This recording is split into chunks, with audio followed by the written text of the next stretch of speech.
What's up, TRC fans? Don't miss our upcoming event, TRC Street Kings at Palm Beach International Raceway.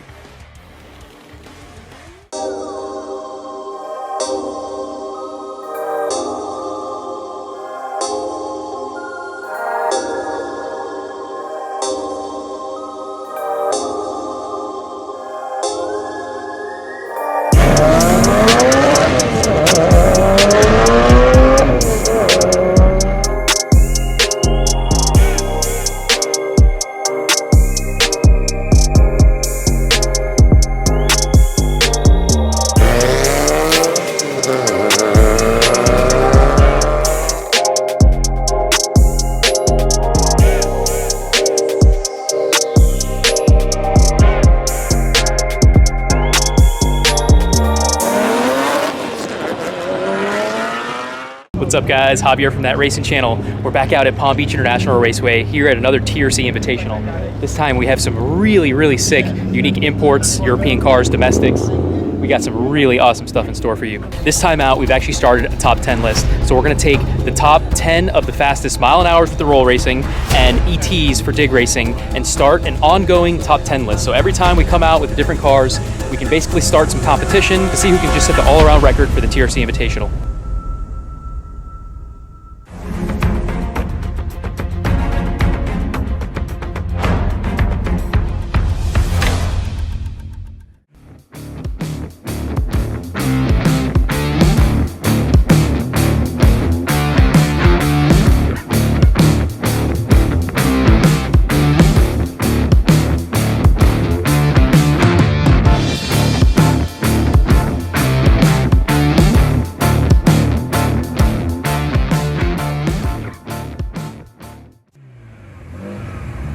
Sure the rolling anti-lag's working. All right. We are in the van.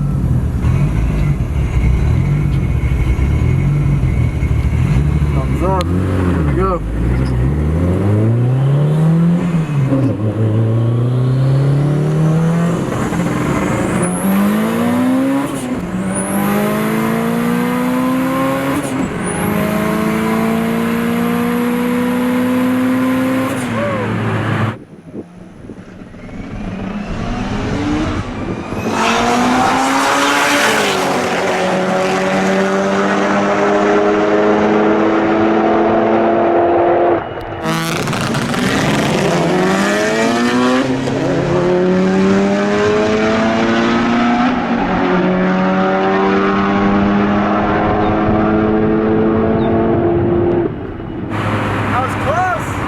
That was a close one.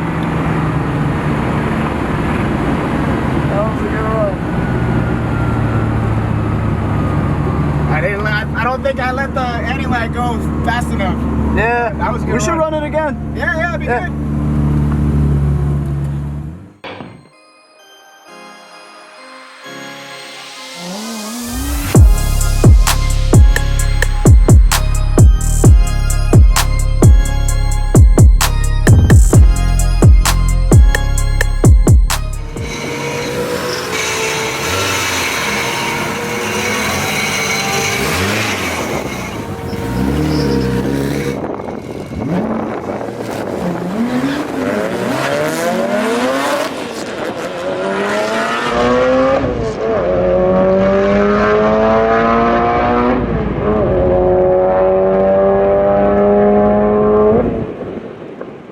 Rich Montalvo, they call me the Turbo Dad. This is my 1992 Eagle Summit wagon, 4G63 swapped. We pulled it out of a 1992 Galant VR4. It's fully built, rods, pistons, I-beam rods, upgraded rod bolts, high compression pistons. It's full bulletproof bottom end. It's good to easily 1,000 horsepower. The head is custom ported by myself. Kelford cams, Freya valves, boosting performance, head studs to make sure that the head gasset's not gonna blow at any time. So as far as the drivetrain, we're rocking a stock transmission right now out of a Galant VR4, stock T-case, 5-speed rear end, drive shaft, stock drive shaft from the car. One thing about this car that a lot of people don't know is they came all-wheel drive from the factory. So we didn't have to do any kind of, you know, fabrication or modifications to the chassis. It was already all-wheel drive. We just pulled out the auto ring and pinion and threw in an Eclipse 5-speed. So for the ECU, we're running a Haltech Elite 1500. I want to give a shout out to the guys at Haltech because they definitely helped me out on this. And it's tuned by Puffworks, Richard Nicholas out of Jamaica. I want to give a shout out to the guys at Extreme Motorsports Jamaica for helping me do the spec on the engine. It's a custom spec. It's set up for roll racing. So we do a little bit of digs every now and then, but with a stock transmission, we're not trying to go too crazy. So as far as power goes, we're running a Garrett GT35R, the original turbo from back in the day, not the Gen 1, not the Gen 2. Running about between 30 and 42 PSI, depending on what the ethanol content is. We are running E85s out of the pump. We have taken it to the dyno already. We did 652 horsepower, right around 39 PSI. That was on a Dynojet, so we went over to American Muscle Performance and they let us use a dyno over there. We didn't do too many pulls, you know, the car was already set up. We did a lot of street tuning on it. Puffworks took care of all that with the Haltech Elite 1500. We're set up for roll racing, so with the Elite 1500, we're able to do the rolling anti-lag, so that's a lot of fun on the street. To catch a lot of guys off guard. You know, they see this little minivan looking car, they don't know it's all-wheel drive, they don't know it's turbo. You know, we got a big front mount in the front, but when they're coming up rolling behind you, all they see is a little bit of an exhaust. We get on the rolling anti-lag and, you know, 20 pounds of boost off the launch, 39, 40 pounds, you know, top gear, it moves. Man, suspension, we haven't really done much. It doesn't really need much. We did a EBOC lowering springs on the front from a 91 Mitsubishi Eclipse with some standard KYB struts in the front. In the back, I got some springs from a 7-passenger version, which is heavier, so it has a harder spring rate. So we got the springs out of that, cut about a coil off to give it a little stance. You know, it's a little bit like this, so when we get on it, it tries to sag a little bit, but with the stiffer springs, it does pretty good. And with all-wheel drive, man, we're just gone.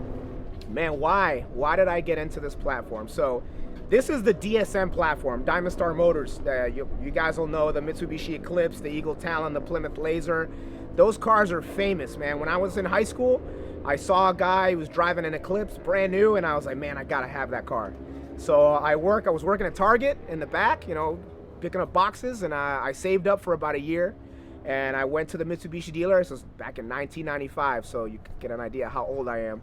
I was 17 years old, and I put down the money, and I got myself a Mitsubishi Eclipse GST. And man, since I was 18, modifying it with my friends, you know, going out to the races, going out to the meets. We used to go out to 27 down here in South Florida before there were houses, before there was no gas station, man. It was just an empty road, and we just had fun out there. And I gotta tell you, the adrenaline rush of racing and racing your friends, that's what got me hooked on racing. But getting hooked on the platform, as you start to modify this engine, the 4G63, it takes really well to mods. Like, it doesn't cost a lot of money. You can make 500 horsepower with a basic ECU setup, E85, a 20G turbo upgrade cams. You're in the high 400s, man. So catching cars on the road with a 400 horsepower all-wheel drive, man, that's it. And I've raced, you know, front-wheel drive Civics on the highway. They got no chance, you know. On the street, it's a totally different story. So the thing that got me into this platform was the ease of finding parts, the price, you know, the low entry point. It doesn't cost you a fortune to get in it. And now you can pick up an Eclipse, for example, for like $2,000, man. $2,000 all-wheel drive, you know, put some rods and pistons in it, turn up the boost, and you're having fun all day. So I've had over the years, I've had about 12 of these cars, but notable cars that I've had in this platform is the 1992 Mitsubishi Galant VR4. So I have one right now. It's still in the rebuilding process, but it's a Galant VR4 with a full AMG kit. So it's the only car in the country that has the AMG package, which a lot of you guys are gonna think, oh, Mercedes AMG. Nah, man, before Mercedes bought AMG, they tuned Mitsubishis. So I have the kit from an AMG from Malaysia. So that's one of that's my prized possession. That sits in the garage. I wash it once a month with a diaper. Nobody's allowed to get near it, and that's my prized possession. Another car I've had was the 95 Eagle Talon all-wheel drive. That's actually the car that got me into drag racing. So I used to come out here back in the late 90s, early 2000s, and we used to come do digs, you know, racing anybody that would come, Mustangs, Corvettes, everybody. You know, back then, a lot of guys, you know, the Mustang guys, the muscle car guys, they had no idea what those cars were. You know, that's a rice burner, man. That's a piece of junk Japanese car. Until we lined up, you know, all-wheel drive off the line. If you know how to launch, those guys, you know, in the Corvettes with a manual, they're just gonna spin. So we started getting a reputation, you know, me and my crew, of don't mess with those guys, man. You know, we're running mid to low 11s back in 1998, 1999, and Mustang Cobras wouldn't run that on nitrous. So man, that got me hooked in the drag racing, man. We would come out here every Friday. Saturday we'd go out to 27. Sunday we'd go down to Miami, you know, to hit the street races. So once your crew starts getting good, everybody starts getting fast, and you keep winning, the hunger, man, that hunger gets you, and you just want to try, get faster, get better. And you want to help your friends. Yo, get faster, come over, let's work on your car. So it's like a camaraderie between all of us. We all work on our cars together, and man, I'm 41 now, and I still have friends, you know, the car group. The car guys come over once a month, we barbecue, so it's like a family. You know, we're racing, we're competitive, we talk a lot of trash between each other, but it's a family thing, man. You know, that's what got me, that's what keeps me into racing. So why did I end up with a minivan? My girlfriend at the time, about 4 or 5 years ago, we were living in South America, and I had a hatchback. I had a Colt hatchback. We were gonna do an all-wheel drive swap and all that. I'm here in the US, and my girlfriend calls me and she says, hey, we're pregnant, man, we're gonna have a baby. And I was like, oh, okay, cool, let's do it.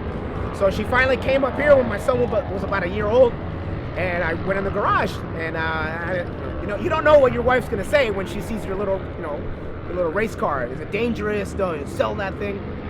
The first thing she said when she walked in the garage and saw it was, the three of us can't fit in that thing. And I was like, oh yeah, no, you're right. You know, it's gutted. So I was looking on Facebook. I'm part of a lot of these DSM groups, and there was a guy that posted Eagle Summit wagon with a sliding door, and I was like, man, this thing looks pretty cool. And I showed my wife. I was like, hey, what do you think about this? And she saw the sliding door and everything, and she's like, we can fit a car seat in there. Let's go get it. So we jumped in the car, picked up my trailer, went up to Pensacola, picked up the wagon, and we started building it. You know, all the parts that I had saved up for the Colt was gonna put us around 600 horsepower. So I was like, man, I think it all fits in here. Same chassis, same width, axles fit, it was already all-wheel drive. So I just took everything, all the all-wheel drive, drivetrain, the engine, and we put it in the van. And now, you know, they call me the Turbo Dad, because my son, whenever he goes to school and I gotta pick him up, he's like, Dad, you gotta pick me up in the red car. Pick me up in the red car. So I pick him up from school every day, and he loves it.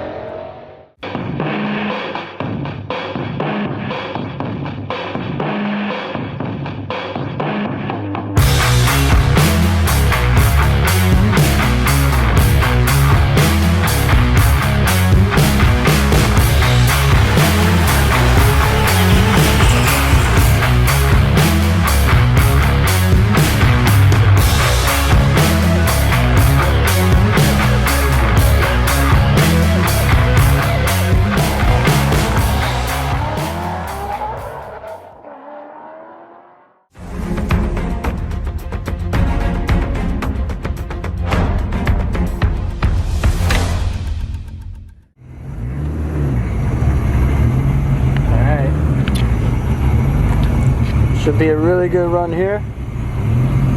We're in the van. We got the thumbs up. There we go.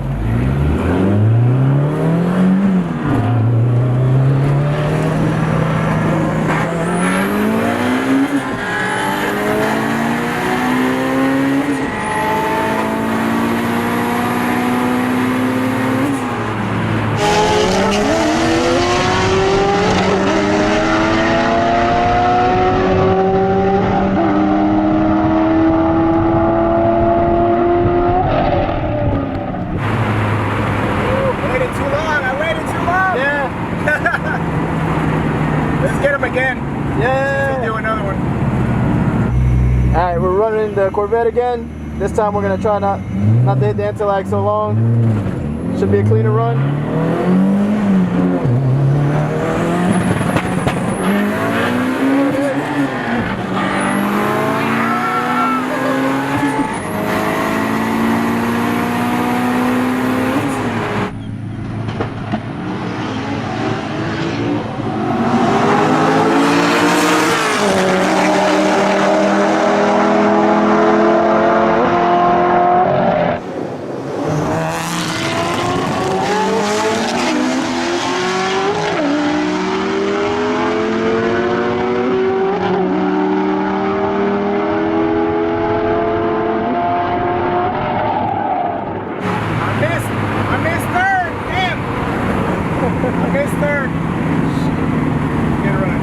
a clean start though.